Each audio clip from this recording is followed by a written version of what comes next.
Hello friends, welcome to my YouTube channel. तो आज हम लोग इस वीडियो में देखेंगे पोस्ट ऑपरेटिव केयर टॉपिक को, यानी पोस्ट ऑपरेटिव केयर का मतलब क्या होता है और ये क्यों ज़रूरी है और इसके क्या क्या स्टेप्स होते हैं।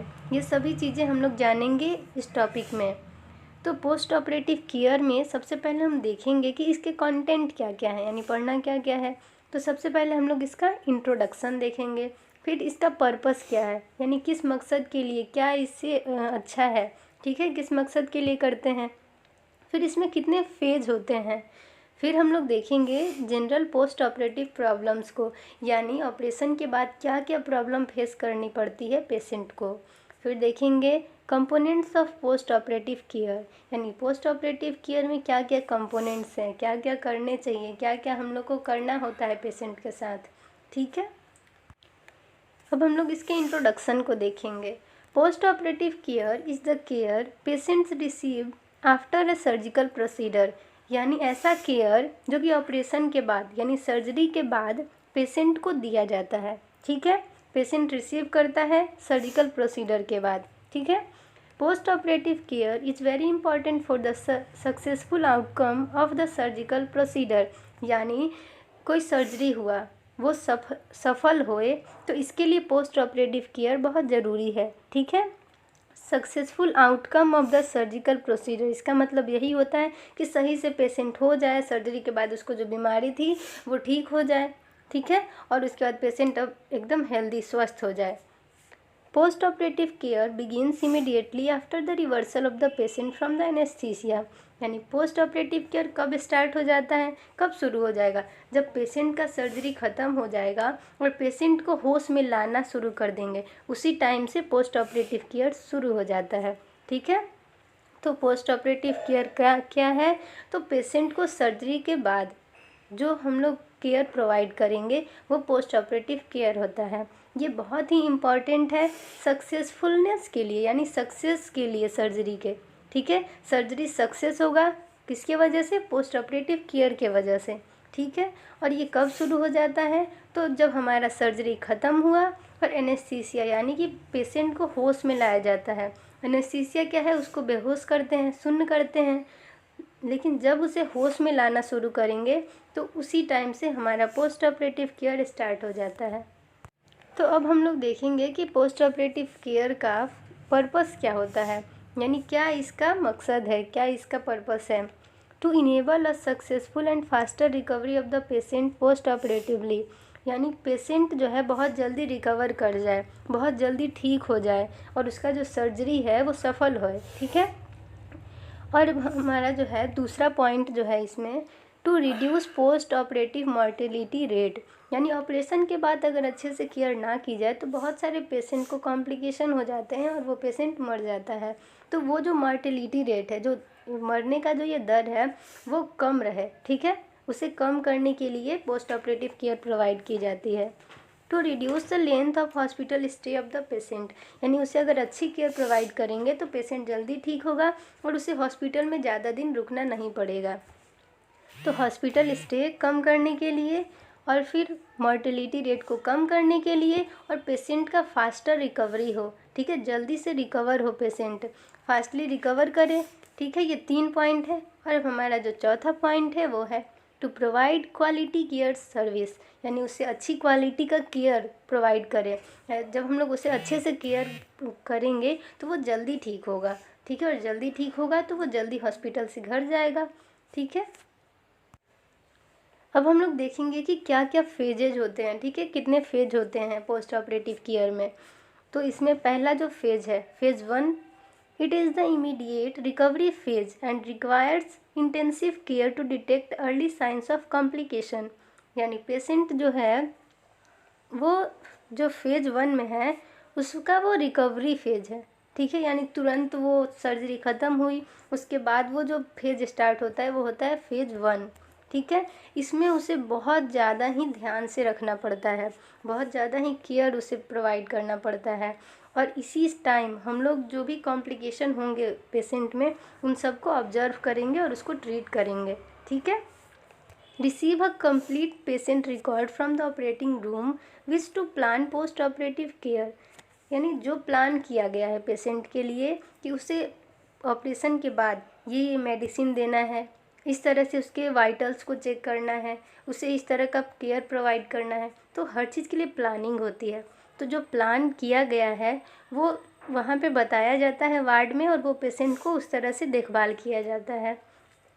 इसका यही मतलब है कि receive a complete patient record, यानी पेशेंट का जो पूरा रिकॉर्ड है वो ऑपरेशन रूम यानी ओटी से मिल गया, और वार्ड में उसको जो जो वहाँ पे लिखा गया है, जो जो करने को कहा गया है, वो सब वार्ड में वैसे वैसे किया जाएगा। पेशेंट को उस तरह की केयर प्रोवाइड की जाएगी। फिर हमारा आगे क्या है, it is designated for care of surgical patient immediately after surgery and patient requires close monitoring. यानी ये क्यों डिज़ाइन किया गया है, पोस्ट ऑपरेटिव केयर का जो फेज़ 1 है वो क्यों ज़रूरी है। ठीक है, तो इसको हम लोग देखते हैं। It is designated for care of surgical patient immediately after surgery. मैंने वही बात कहा कि सर्जरी के बाद ही पेशेंट का जो रिकवरी फेज है यानी फेज 1 जो है वो स्टार्ट हो जाता है। ठीक है, and patient requiring close monitoring, यानी उसे बहुत ही क्लोजली उसे देखना पड़ता है, मॉनिटर करना होता है, उसके वाइटल्स को बार बार चेक करना रहता है, BP, pulse rate, temperature, respiration rate, जो भी है सब कुछ बार बार देखेंगे। उसको मेडिसिन देंगे, जो जो मेडिसिन देना है वो टाइम टू टाइम देंगे, जितना फ्लूइड उसे चढ़ाना है वो फ्लूइड देंगे, अगर ब्लड लॉस ज़्यादा हुआ है तो ब्लड देंगे। ठीक है, ब्लड चढ़ाएंगे, और उसके जो भी कॉम्प्लिकेशन हो रहे हैं शरीर में वो सबको ध्यान से ऑब्जर्व करेंगे, उसको ट्रीट करेंगे। ठीक है, ये सभी चीज़ें पोस्ट ऑपरेटिव केयर में जो इसका फर्स्ट फेज है उसमें हम लोग देखेंगे, और क्लोज मॉनिटरिंग करते हैं और ज़्यादा ध्यान से ऑब्जर्व करते हैं पेशेंट को, अच्छी केयर प्रोवाइड करते हैं फेज 1 में, क्योंकि ये रिकवरी फेज होता है। अब हमारा है सेकंड फेज, यानी फेज 2 में हम लोग क्या करते हैं, care of the surgical patient who has been transferred from the phase 1 post operative unit. यानी पोस्ट ऑपरेटिव यूनिट का जो फेज 1 है वहाँ से ये पेशेंट किस में ट्रांसफ़र किया गया, फेज 2 में। यानी फेज 1 के बाद ही तो फेज 2 आएगा, यानी अब ये रिकवरी फेज से प्रोग्रेसिव फेज में आ गया। ठीक है, यानी प्रोग्रेस किया तभी तो उसे सेकंड फेज में लाया गया। Patient requiring less observation and less care then phase 1। Phase 1 में कॉम्प्लिकेशंस हो सकते थे पेशेंट को, इसीलिए उसे बहुत ध्यान से देख रेख करनी थी, उसे क्लोज मॉनिटरिंग देना था, क्लोज मॉनिटर करना था, ध्यान से देखना था, मेडिसिन देना था, वाइटल चेक करना था। लेकिन फेज़ 2 क्या है कि इसमें उतना ध्यान नहीं देना है पेशेंट को, क्योंकि पेशेंट इसमें रिकवर कर चुका होता है, बहुत हद तक ठीक होता है इसमें पेशेंट, और वो अपना हेल्थ गेन कर रहा होता है, यानी स्वस्थ होते रहता है धीरे धीरे।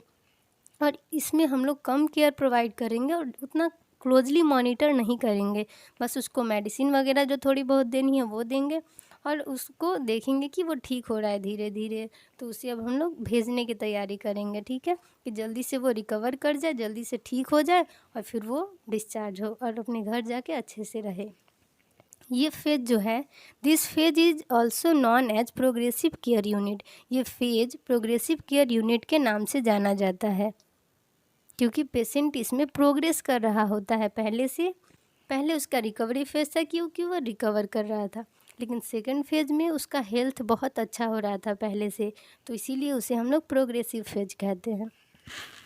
अब हम लोग देखेंगे कि क्या क्या प्रॉब्लम्स होती हैं पोस्ट ऑपरेटिव फेज में। ठीक है, यानी जनरल पोस्ट ऑपरेटिव प्रॉब्लम्स को देखेंगे। तो सबसे फर्स्ट है इसमें पेन, यानी कि दर्द होगा पेशेंट को। ये तो नॉर्मल, अगर छोटा सा कट लगता है, कहीं पे कट जाता है तो वो कितना दर्द करता है। ये तो पूरी सर्जरी हुई है, ऑपरेशन हुई है, कितना वहाँ पे काटा गया है, कितने मसल्स को, यानी जो वहाँ पे जो डेड सेल्स होंगे, डेड मसल होंगे, जो पार्ट इंजरी, मतलब बहुत सारे पार्ट इंजरी हो जाते हैं थोड़े वहाँ पे, तो पेन तो होगा ही वहाँ पे। ठीक है, वो तो दर्द होना ही है, दर्द होगा तभी तो ठीक होगा। तो हमारा जो फर्स्ट है वो है पेन, यानी दर्द होगा ऑपरेशन के बाद में। सेकंड है नोजिया एंड वॉमिटिंग, यानी उल्टी जैसी फीलिंग आएगी, जैसे उल्टी अब हो जाएगा, और उल्टी होने भी लगती है। ठीक है, तो ये सब जनरल प्रॉब्लम्स हैं जो कि ऑपरेशन के बाद होती हैं। दर्द होगा, उल्टी जैसी फीलिंग आएगी कि उल्टी जैसा महसूस होगा, उल्टी भी होगी, हो सकता है। फिर हमारा है कि ब्लीडिंग में क्या हुआ कि हो सकता है जिस पार्ट की सर्जरी हुई है वहाँ से ब्लीडिंग हो, अब जो नेक्स्ट है वो है डीप वेन थ्रोम्बोसिस, यानी डीप वेन थ्रोम्बोसिस की प्रॉब्लम भी होती है। इसका मतलब होता है कि वेन में ब्लड क्लॉटिंग हो जाता है। जो ब्लड क्लॉटिंग होता है उसी को थ्रोम्बोसिस कहते हैं। तो डीप वेन थ्रोम्बोसिस होगा यानी ब्लड क्लॉट, यानी खून का थक्का बन जाएगा, खून जम जाएगा, ठीक है। और डीप वेन थ्रोम्बोसिस जो है उससे प्रेशर सोर भी होता है, ठीक है, यानी कि प्रेशर सोर की वजह से भी थ्रोम्बोसिस हो जाता है। जैसे कि बहुत देर से एक ही पोजीशन में, एक ही स्थिति में पेशेंट बैठा हुआ है ऑपरेशन के बाद में, उसका वहाँ पे खून का सप्लाई नहीं हो पा रहा, ब्लड सप्लाई नहीं हो पा रहा, तो वहाँ पे क्या हो जाएगी कि वहाँ पे उसका खून जम सकता है, वही थ्रोम्बोसिस हो जाएगा, ठीक है। अब हमारा नेक्स्ट है हाइपोथर्मिया। तो हाइपोथर्मिया का मतलब है, हाइपो मीन्स क्या, हाइपो मीन्स होता है कि कम, ठीक है, डिक्रीज हो जाना, कम होना, और थर्मिया मीन्स हीट होता है, यानी कि बॉडी का टेम्परेचर जब कम हो जाएगा तो उसे हम लोग हाइपोथर्मिया कहेंगे।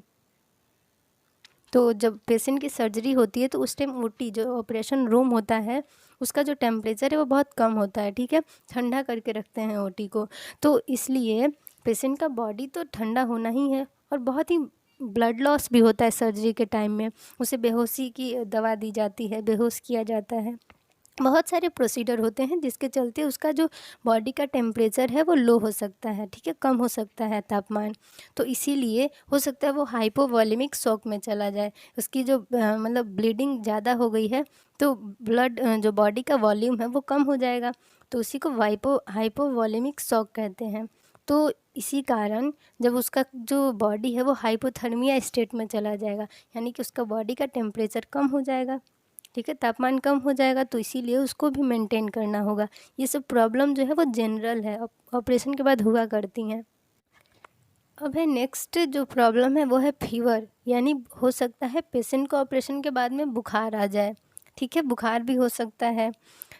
अब हमारा जो नेक्स्ट है वो है प्रेशर सोर्स। तो प्रेशर सोर्स क्या होते हैं कि एक ही पोजीशन में अगर पेशेंट रहे तो उसका वो जो स्किन है वो डैमेज हो जाएगा, वो एरिया जहाँ पे जैसे बैठा हुआ है तो उसका जो बटक रीजन है तो वहाँ पे हो सकता है कि उसका वहाँ पे ब्लड क्लॉट हो जाए या फिर खून जमने लगे, हो सकता है कि वहाँ पे उसका कुछ मतलब स्किन जो है वो लाल कलर का हो जाए, गरम गरम लगे, तो ये सब वहाँ के स्किन जो है डैमेज हो रहे होते हैं एक ही पोजीशन में बैठने से, एक ही स्थिति में रहेगा तो वहाँ पे हम लोग भी कभी ऐसे बैठे रहेंगे तो झंझनाहट हो जाता है हाथ पैर में, क्योंकि वहाँ खून का सप्लाई अच्छे से नहीं हो पाएगा।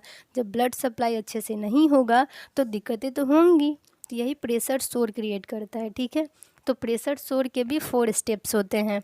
पहला स्टेप होगा कि जैसे हम लोग बैठे हैं बहुत देर से तो वहाँ पे देखेंगे कि रेड हो गया है, उस मतलब स्किन को देखेंगे तो वहाँ पे लाल हो जाएगा, गर्म महसूस होगा छूने पर। सेकंड में क्या होगा कि वहाँ पे हो सकता है फोड़ा फुंसी, फुंसी जैसा निकलने लगे, ओपन सोर, ठीक है, घाव जैसा थोड़ा फुंसी जैसा होने लगे और वहाँ का एरिया ज़्यादा डैमेज दिखेगा, ठीक है। और थर्ड स्टेप क्या होता है कि वहाँ पे हो सकता है पस कलेक्शन होने लगे, यानी वहाँ पे जैसे नहीं मवाद भर जाता है पीला पीला, वो पकने लगेगा, वहाँ का जो फुंसी वगैरह हो रहा है वो एरिया बहुत डैमेज दिखेगा, एकदम लाल लाल सा और गर्म छूने पे। फिर फोर्थ स्टेप क्या है इसका कि उसमें हो जाएगा कि मतलब अंदर मसल्स जो हैं, टेंडन, बहुत अंदर बोन वगैरह भी डैमेज होने लगेंगे, अंदर का पार्ट जो है वो वहाँ पे डैमेज होने लगेगा, मसल वगैरह सब डैमेज होने लगेंगे, ये घाव जो है बहुत गहरा हो जाएगा, ज़्यादा जो एरिया है वो डैमेज होने लगेगा। तो ये जो फोर्थ स्टेप, ये जो 4 स्टेप हैं, ठीक है, बहुत ही सीरियस है ये, इसको हल्के में ना लीजिए, ठीक है। तो ये पोजीशन चेंज ना करने की वजह से होता है। ये चारों स्टेप को, जो ये चारों जो स्टेप्स हैं, जो ये चारों हैं उनको कैसे ट्रीट करेंगे हम लोग। तो जो पहला स्टेप है, लाल हो गया है, गर्म हो गया है, तो उसको मेनली हम लोग ठीक कर सकते हैं बार बार पोजीशन चेंज करके, ठीक है। सेकेंड स्टेप जो होता है उसमें क्या होता है कि हमारा जो वो एरिया है वहाँ पे फोड़े फुंसी निकलने लगते हैं, ठीक है, और उसमें क्या होता है कि दिक्कत दर्द होने लगेगा। तो उस टाइम में हम लोग क्या करेंगे कि उसको सलाइन से यानी कि अच्छे से वॉश करेंगे, धो देंगे, थोड़ा साबुन वगैरह लगा के मेडिकेटेड जो सॉप है वो सब का यूज करके वहाँ पे वॉश कर देंगे सलाइन से, या फिर ऐसे भी मतलब जो नॉर्मल सलाइन होता है फ्लूइड जो होगा उससे साफ़ कर देंगे। ये सेकेंड स्टेप में जब फुंसी वगैरह हो रहा है तब करेंगे। थर्ड जो यहाँ पे स्टेप है, जो थर्ड स्टेज है, देखिए 4 स्टेज होते हैं, तो जो थर्ड स्टेज है इसका, उसमें क्या होता है कि वहाँ पे वो जैसे मवाद भरने लगता है, पीला पीला पस कलेक्शन होने लगेगा, तो उस टाइम में हम लोग क्या करेंगे कि वो उस एरिया और ज़्यादा डैमेज ना हो, तो इसीलिए उसको हम लोग एंटीबायोटिक दे देंगे, एंटीबायोटिक देंगे, ठीक है। और जो फोर्थ स्टेज है इसका, उसमें हम लोग देखेंगे कि बहुत ज़्यादा एरिया डैमेज हो गया है, अंदर के जो मसल्स हैं, टेंडन वगैरह हैं, बोन वगैरह हैं, वो सभी डैमेज हो रहे हैं, तो हम लोग इस स्टेज को मेडिसिन से ट्रीट नहीं कर सकते हैं, क्योंकि बहुत ज़्यादा डैमेज हो चुका होता है। इसके लिए ऑपरेट करना पड़ सकता है, ठीक है। ऑपरेशन के थ्रू फिर उस पर एरिया को ठीक करो, ठीक है। तो ये 4 स्टेज होते हैं और इन 4 स्टेज बहुत ही डेंजरस होते हैं, ठीक है। इसीलिए केयरफुली इसको ध्यान देना ज़रूरी है, ठीक है। अगर वहाँ पे कोई स्टाफ ध्यान नहीं दे रहा है तो पेशेंट को भी अवेयर होना चाहिए कि वो भी अपने जो है वो बोले कि हाँ मतलब पोजीशन वगैरह में दिक्कत हो रही है, चेंज कर दीजिए ऐसे, ठीक है। तो ये सब ज़रूरी है, पेशेंट को भी समझना है और स्टाफ को भी समझना है। फिर हमारा जो नेक्स्ट है वो है कन्फ्यूजनल स्टेट। तो कन्फ्यूजनल स्टेट में क्या होता है कि पेशेंट जो है मेंटली इसमें थोड़ा सा डिस्टर्ब हो जाता है। जैसे कि ये क्या है, इसको डेलीरियम भी कहते हैं, कन्फ्यूजनल स्टेट को हम लोग डेलीरियम भी कह सकते हैं। ये एक तरह का क्लिनिकल सिंड्रोम है, ठीक है। मतलब क्या होता है कि वो जब ऑपरेशन के बाद पेशेंट जो है वो कुछ सोच समझ नहीं पाता है अच्छे से, वो पूरी तरह से होश में नहीं रहता है, यानी वो किसी को पहचान नहीं पाएगा हो सकता है, या फिर कुछ उल्टा सीधा ऐसे मुंह में बड़बड़ा रहा हो, तो वो अभी पूरी तरह से कॉन्शियस नहीं हो पाया है, इसीलिए तो इससे परेशान होने की ज़रूरत नहीं है, वो कुछ देर में रिकवर कर जाएगा, ठीक हो जाएगा। फिर हमारा है जो लास्ट इसमें प्रॉब्लम जो है वो है वुंड डेहिसेंस, ठीक है। वुंड डेहिसेंस में क्या होता है कि एक तरह का देखिए सर्जरी होता है, ठीक है, ऑपरेशन हुआ, उस एरिया में कट लगा, ठीक है, काटे, फिर उसको लास्ट में क्या करते हैं, टाँके देकर उसको एक जगह कर देते हैं, ठीक है, ऑपरेशन ख़त्म होने के बाद। तो वो जो टाँके हैं, ठीक है, सर्जिकल इंसिजन किया गया, टाँके लगाए गए, और वो सूचर जब खुल जाते हैं तो उसी को वुंड डेहिसेंस कहते हैं। वो किसी भी कारण से हो सकता है कि टाँके खुल गया, सुना होगा आप लोगों ने। तो टाँके खुलने का कारण बहुत होता है, हो सकता है आपने कुछ भारी उठा लिया हो सकता है आप बहुत खांस रहे हो, आपको कफ हो रहा हो, तो उससे भी हो सकता है, बहुत ज़ोर ज़ोर से हंस रहे हो तो उससे भी उस पर प्रेशर पड़ेगा। जिस जिस चीज़ से प्रेशर पड़ रहा है अगर वो आप करते हैं तो वो टाँके खुल सकते हैं, टूट सकते हैं, और इसके भी कॉम्प्लिकेशन हो सकते हैं। या फिर हो सकता है कि सर्जरी के टाइम में सर्जन की भी मिस्टेक हो, जल्दबाजी में हो सकता है उसने अच्छे से नॉट ना लगाया हो, टाँके अच्छे से नहीं बंधे हों, या फिर हो सकता है कि वो जो सूचर हैं वो मोनोफिलामेंट सूचर हों, तो इन कारणों से भी हो सकता है कि टाँके टूट जाएं, ठीक है। तो ये सारे कारण हैं जिसके चलते वुंड डेहिसेंस हो सकते हैं, और ये सारे जो थे प्रॉब्लम्स, वो सारे जो प्रॉब्लम है वो हैं जनरल पोस्ट ऑपरेटिव प्रॉब्लम्स, ठीक है। अब हम लोग देखेंगे कि क्या क्या कंपोनेंट्स होते हैं पोस्ट ऑपरेटिव में, ठीक है। तो पोस्ट ऑपरेटिव के कंपोनेंट्स को देखेंगे। तो सबसे पहला कंपोनेंट है टेम्परेचर कंट्रोल। तो टेम्परेचर कंट्रोल क्या है, temperature regulation is most of important in the post operative period. Temperature को मेंटेन करना ये बहुत ही महत्वपूर्ण है, बहुत ज़रूरी है पोस्ट ऑपरेटिव पीरियड में, ठीक है।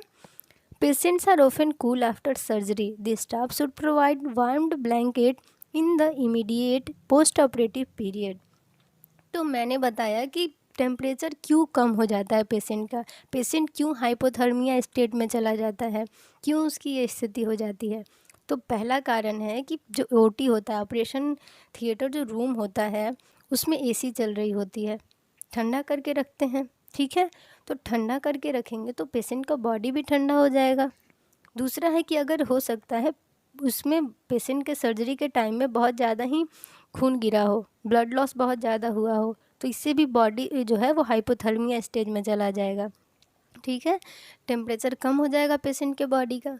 थर्ड है कि उसे एनेस्थीसिया दी जाती है, उसका जो शरीर है वो सुन्न किया जाता है, बेहोश किया जाता है पेशेंट को, तो इसके कारण भी टेम्परेचर जो है वो कम हो सकता है, हाइपोथर्मिया स्टेज में जा सकता है। तो इसीलिए टेम्परेचर रेगुलेशन ज़रूरी है पोस्ट ऑपरेटिव पीरियड में, यानी ऑपरेशन ख़त्म हुआ उसके बाद हम लोग को टेम्परेचर को मेंटेन करना पड़ेगा। वो कैसे, तो हम लोगों को उसे एक गर्म ब्लैंकेट यानी कुछ ओढ़ने वाला देना होगा, गर्म वो भी, ताकि वो गर्मी मिल सके उसको उस ब्लैंकेट से। तो गरम गरम चीज़ें देंगे और उसे मतलब उड़ा देंगे अच्छे से। जब उसको अच्छे से उड़ा देंगे तो उसका टेम्परेचर मेंटेन हो जाएगा, ठीक है। अब हमारा जो नेक्स्ट कंपोनेंट है वो है प्रोटेक्ट एयरवे।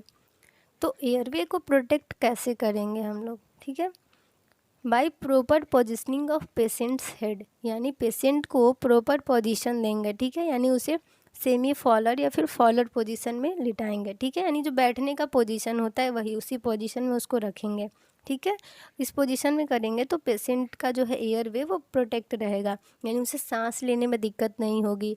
अगर अगर हम लोग उसको लिटा देते हैं, अगर वो लेट जाए तो हो सकता है उसका जीभ ही उसके मतलब एयरवे को ऑब्स्ट्रक्ट कर दे, क्योंकि यहाँ पे टंग जो है, हमारे जो जीभ जो है वो पीछे की तरफ बैक मतलब फॉल बैक हो जाता है, पीछे की तरफ मुड़ जाता है, ठीक है, तो उससे हम लोग सांस नहीं ले पाएंगे अच्छे से, एयरवे में ऑब्स्ट्रक्शन आ जाएगा, ठीक है।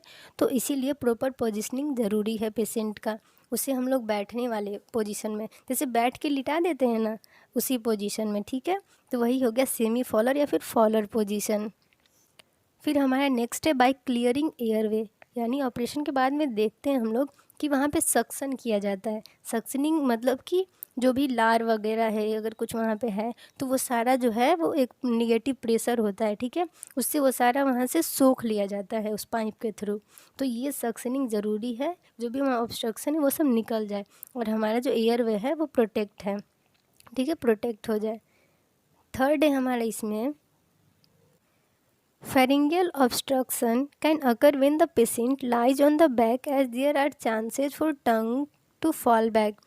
pharyngeal obstruction कब हो सकता है, ठीक है, जब पेशेंट को हम लोग लिटा दिए, ठीक है, ला के उसे सुला दिए, हम लोग लिटा दिए, ठीक है, तो इससे हो सकता है, मैंने अभी बताया फर्स्ट पॉइंट में यही कि इससे जो हमारा टंग है उसका फॉल बैक हो सकता है और एयरवे ऑब्स्ट्रक्शन हो सकता है, वो सांस नहीं ले पाएगा अच्छे से, तो दिक्कतें होंगी।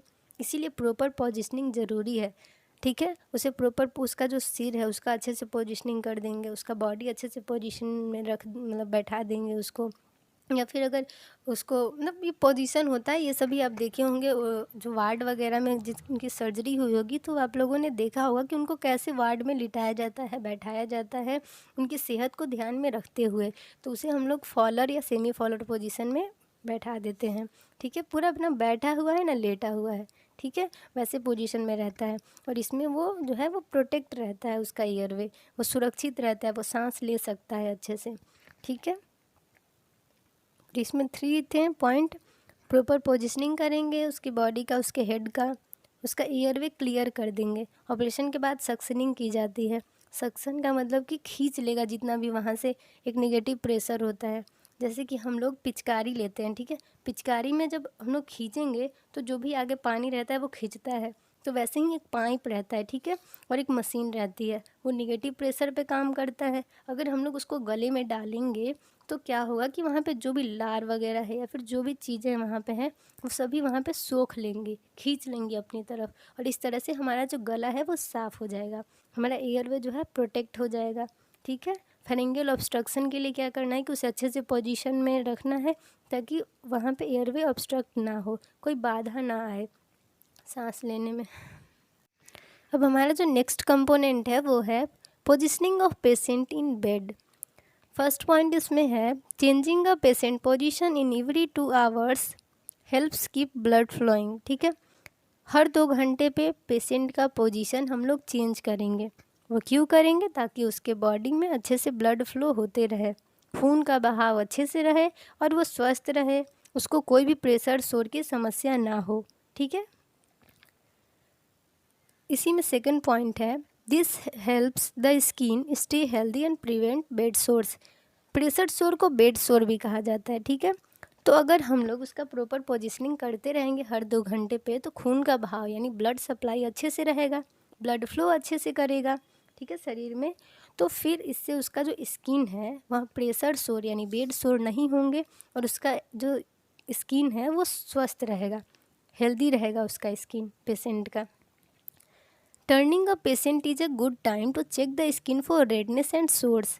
अगर पेशेंट को हम लोग चेक करते रहेंगे, उसका पोजीशन चेंज करते रहेंगे, तो ये सही समय है कि चेक कर लें कि उसका स्किन उनका जो स्किन है पेशेंट का वो हेल्दी हो, कोई वहाँ पे रेडनेस लाल नहीं वहाँ पे हो, ना गर्म फील हो, क्योंकि अगर गर्म होगा रेड होगा तो वो किसकी निशानी है? शोर की निशानी है, प्रेशर शोर की। वहाँ पे दबाव पड़ रहा है जिसके चलते खून का बहाव अच्छे से नहीं हो पा रहा है, परेशानी हो रही है पेशेंट को।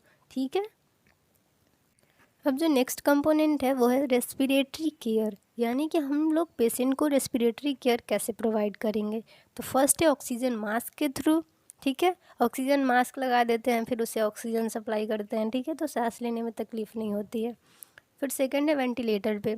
आप लोगों ने कोविड के टाइम में सुना होगा वेंटिलेशन पे है पेशेंट, तो वेंटिलेशन मशीन एक होती है। ठीक है, उसी से पेशेंट को सप्लाई करते हैं ऑक्सीजन। तो वही होता है कि वेंटिलेटर पर होना, और उसकी सभी वाइटल्स वगैरह उसी में डिटेक्ट होती रहती हैं मॉनिटर में। उसे मतलब बहुत सारी चीज़ें एक ही साथ मेंटेन हो जाएंगी अगर पेशेंट वेंटिलेटर पे रहेगा तो। ठीक है, ये ज़्यादा सीरियस जब पेशेंट हो तब उसको हम लोग वेंटिलेटर पे रखते हैं।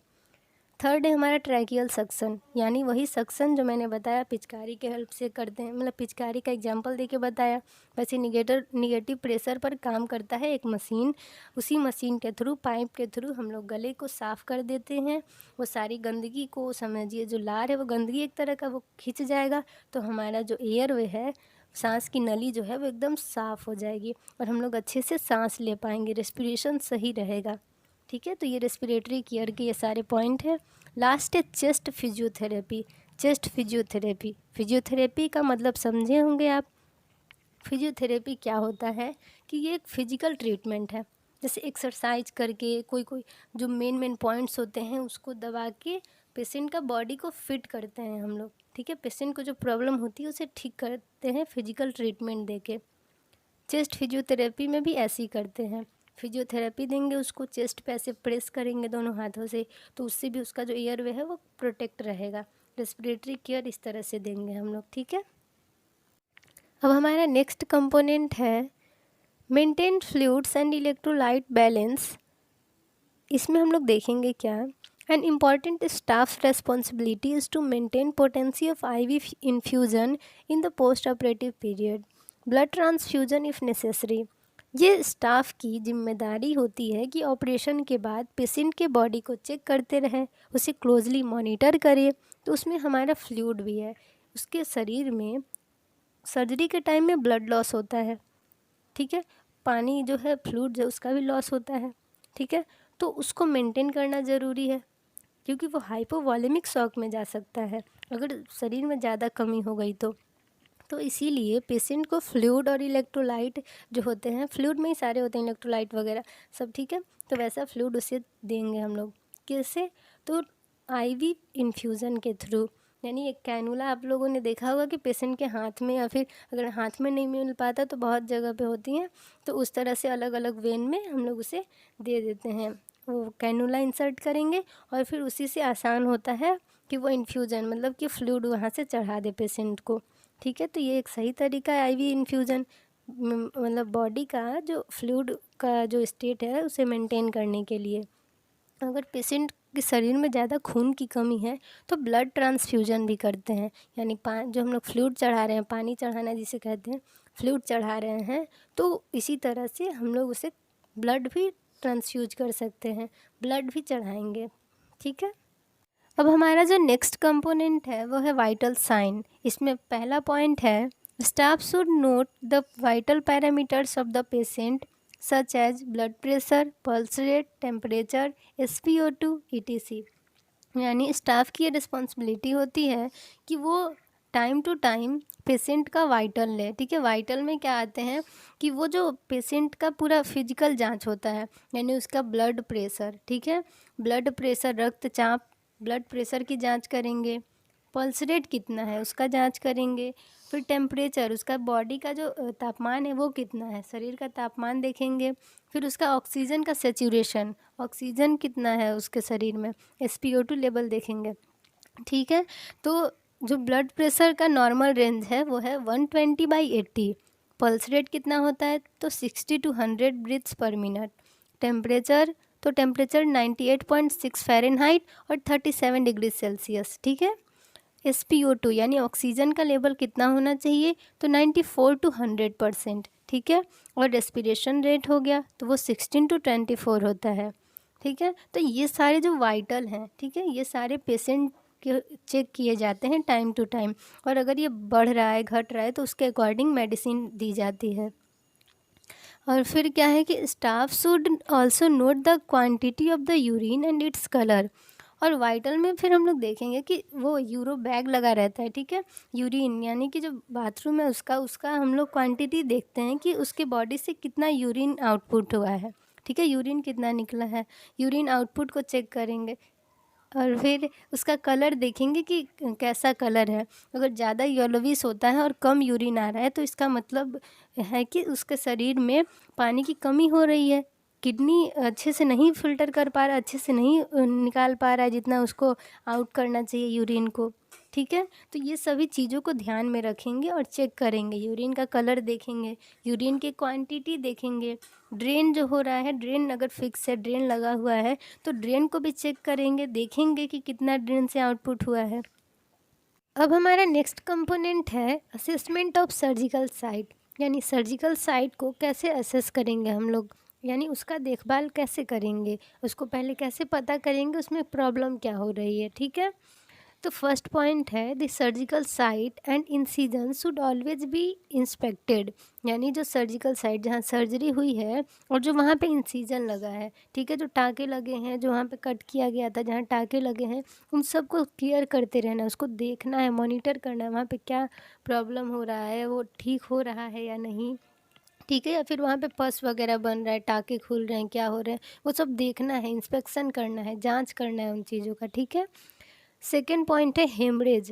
Haemorrhage is a serious complication of surgery that resulting death, ठीक है। हेमरेज यानी ब्लड जब रप्चर कर जाएगा, रप्चरिंग ऑफ ब्लड, तो ब्लड रप्चर कर जाएगा तो ये भी एक तरह का बहुत ही सीरियस कॉम्प्लिकेशन है, बहुत बड़ी दिक्कत है सर्जरी के बाद की, ठीक है।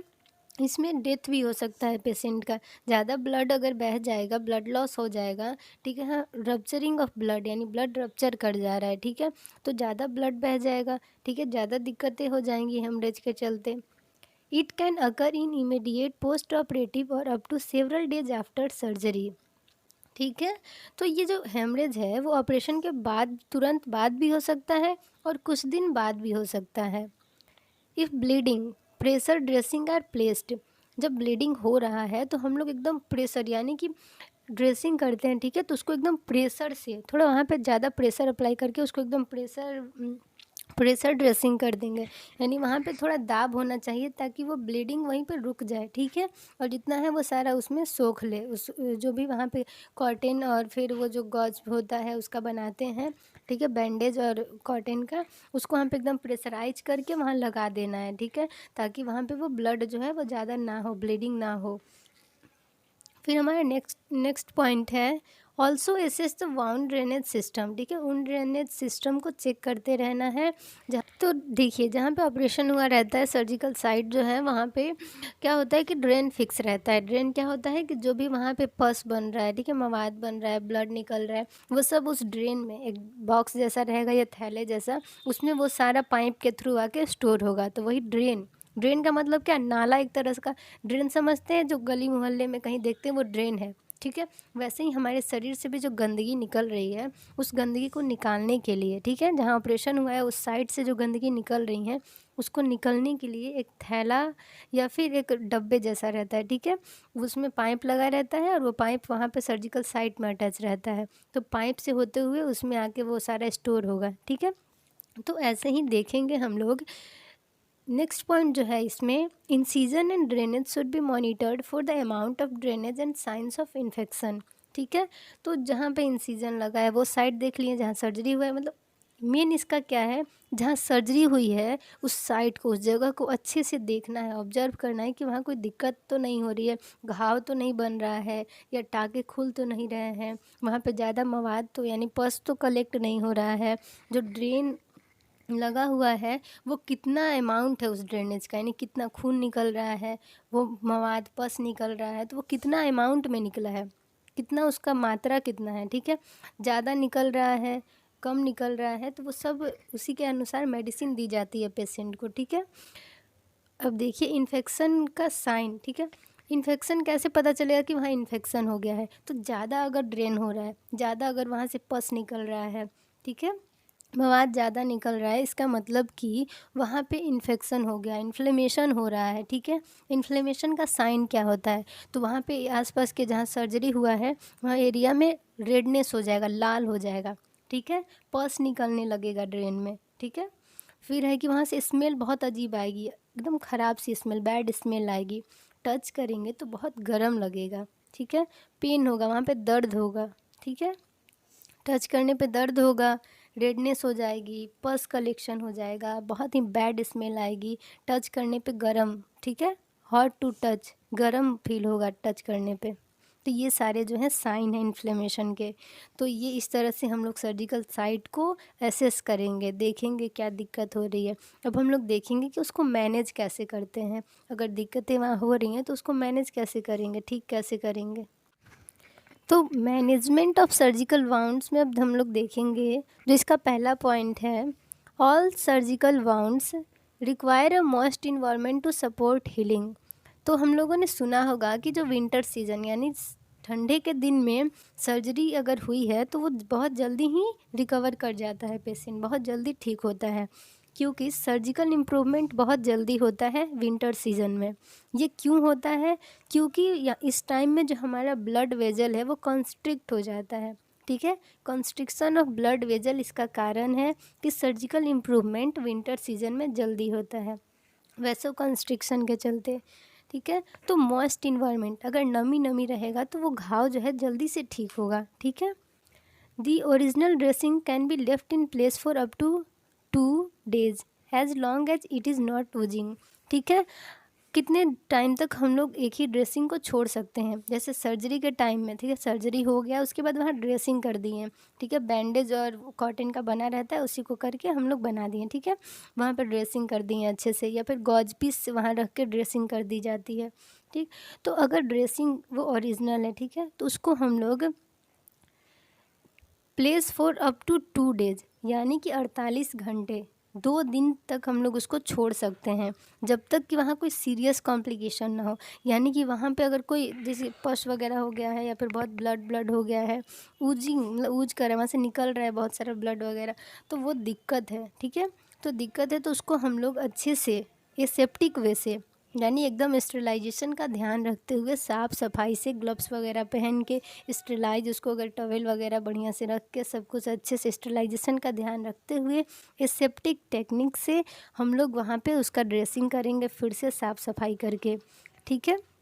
If a dressing change is required within the first 48 hours post-operatively, aseptic technique should be strictly followed. 48 घंटे से पहले अगर ज़रूरत पड़ती है फिर से ड्रेसिंग करने की, ठीक है, ड्रेसिंग चेंज करना है तो एसेप्टिक टेक्निक का यूज करेंगे। एसेप्टिक टेक्निक का मतलब कि एकदम साफ़ सफाई का ध्यान रखते हुए और सब कुछ स्टेरिलाइज होना चाहिए, जो भी यूज कर रहे हैं, कैंची यूज कर रहे हैं या फिर हम लोग वो कुछ भी यूज कर रहे हैं वहाँ पे, जो गॉज पीस, जो हम लोग कॉटन बैंडेज यूज कर रहे हैं, ठीक है। हाथ डायरेक्टली हाथ से टच नहीं करना है, ठीक है। हाथ में स्टेरिलाइज ग्लव्स होने चाहिए, ये सब पहन के फिर उसका प्रॉपर ड्रेसिंग करेंगे और फिर उसको अच्छे से मैनेज करेंगे, ठीक है। तो इस तरह से मैनेजमेंट करते हैं हम लोग। अब हम लोग नेक्स्ट कंपोनेंट को देखेंगे, वो है मेडिकेशंस, ठीक है।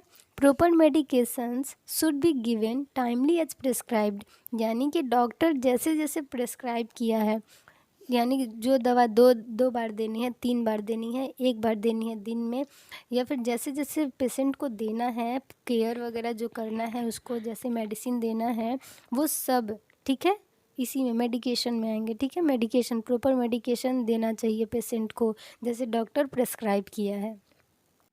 अब हमारा नेक्स्ट कंपोनेंट है डाइट, ठीक है। डाइट जो है बहुत ही ज़रूरी है किसी भी बीमारी के लिए। सबसे पहली बात कि अगर हम लोग अच्छा डाइट लेंगे, अगर फिटनेस मेंटेन करेंगे तो हम बीमार पड़ेंगे ही नहीं, ठीक है। हमें ना दवा की ज़रूरत पड़ेगी ना ही कोई सर्जरी की ज़रूरत पड़ेगी। यही हो सकता है कि एक्सीडेंटल केस अगर हो गया, अगर एक्सीडेंट भी कब होती है, जब हम लोग ध्यान नहीं देते हैं, ठीक है। तो अवेयर रहिए, ध्यान देंगे तो नहीं होगा कुछ एक्सीडेंट वगैरह भी, और अच्छा डाइट रखेंगे तो 99% चांसेस कम हो जाएंगी बीमार पड़ने की, ठीक है। तो अच्छा डाइट रखिए। तो ये अभी तो ऑपरेशन के बाद की बात हो रही है, लेकिन मैं एक एक्चुअल बात बता रही हूँ कि अगर हम लोग अच्छा डाइट रखेंगे तो हम बीमार ही नहीं पड़ेंगे, बीमार नहीं पड़ेंगे तो ना सर्जरी की ज़रूरत पड़ेगी ना ही मेडिसिन की।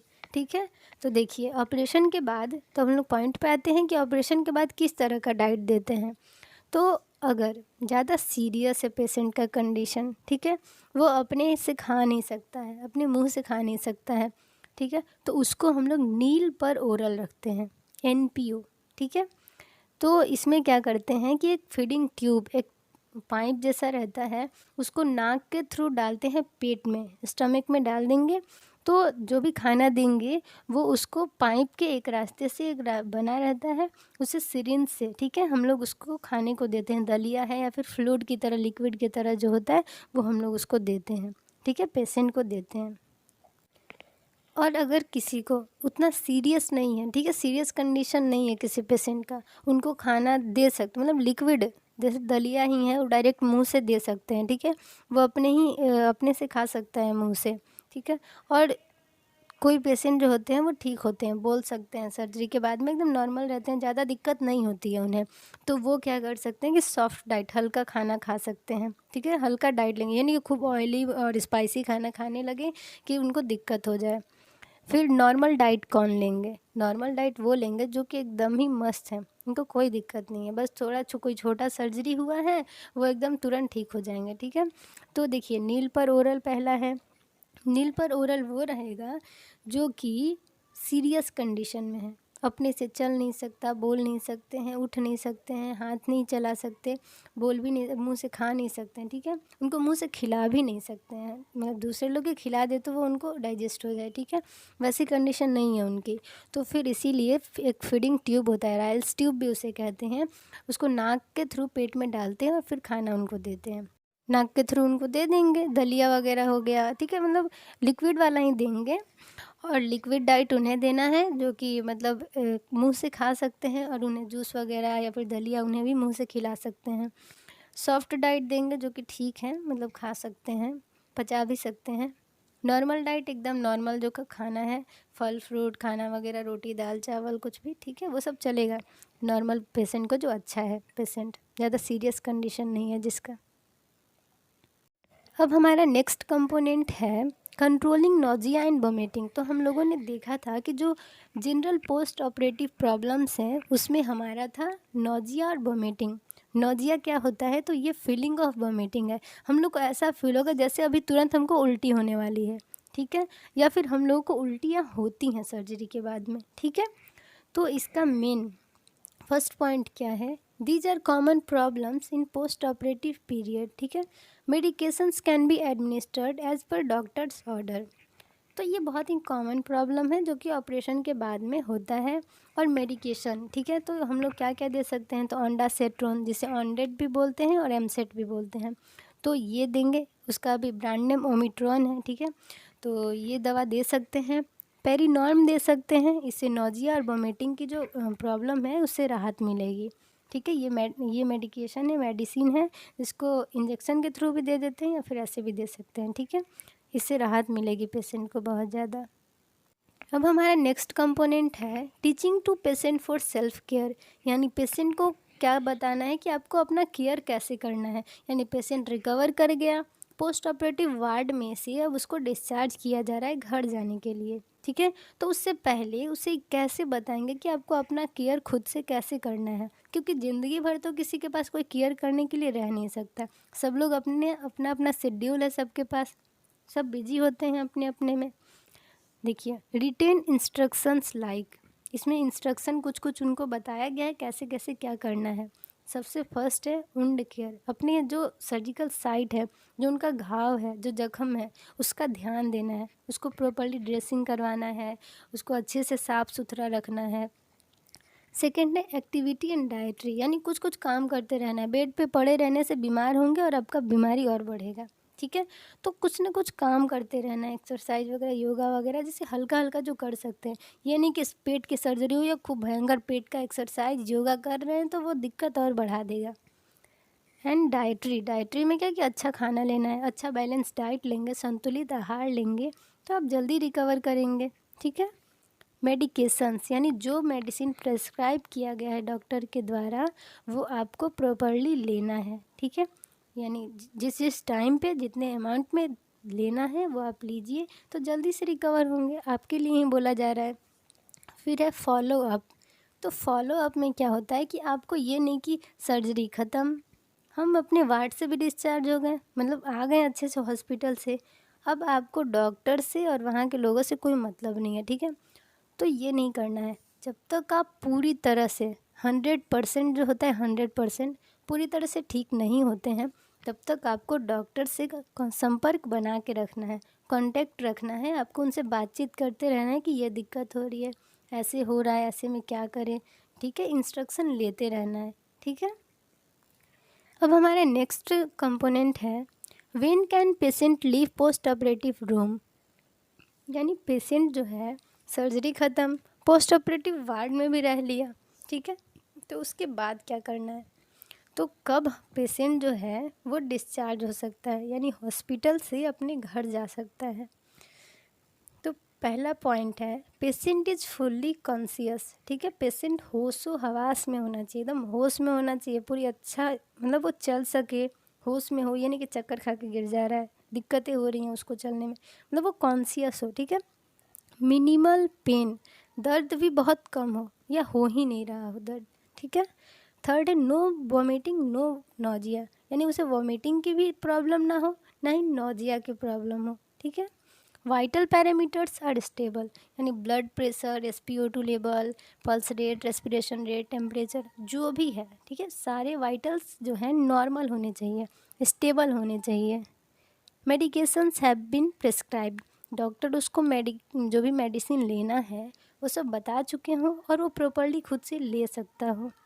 There are no concern related to the surgical procedure, यानी कोई कंसर्न नहीं लेना हो डॉक्टर से ज़्यादा, मतलब कि ये नहीं कि डॉक्टर के एकदम देखभाल में रहना है, मतलब कि डॉक्टर डेली उसको आके देखे, क्योंकि वार्ड में रहते हैं तो डॉक्टर्स आके देखा करते हैं, उनको ऑब्जर्व किया करते हैं, जो दिक्कतें होती हैं उनको बताते हैं कैसे क्या करना है, मेडिसिन क्या लेना है, ठीक है। तो ये सब की ज़रूरत अब ना हो, ठीक है, वो हॉस्पिटल से घर जा सकते हैं और घर पे ये दवाइयाँ प्रॉपरली लेके वो ठीक हो सकते हैं, ठीक है। तो ये है पोस्ट ऑपरेटिव केयर और ये इसका है लास्ट स्टेज कि वो कब डिस्चार्ज होकर घर जा सकता है। तो पोस्ट ऑपरेटिव केयर क्या होता है कि जो केयर ऑपरेशन के बाद दिया जाता है, इसमें जो जनरल प्रॉब्लम्स थे, जो कंपोनेंट्स थे, वो सभी चीज़ों को हम लोगों ने डिस्कशन किया। अगर कोई भी दिक्कत हो तो आप कमेंट सेक्शन में कमेंट कर सकते हैं। Thank you for watching my video. Thank you.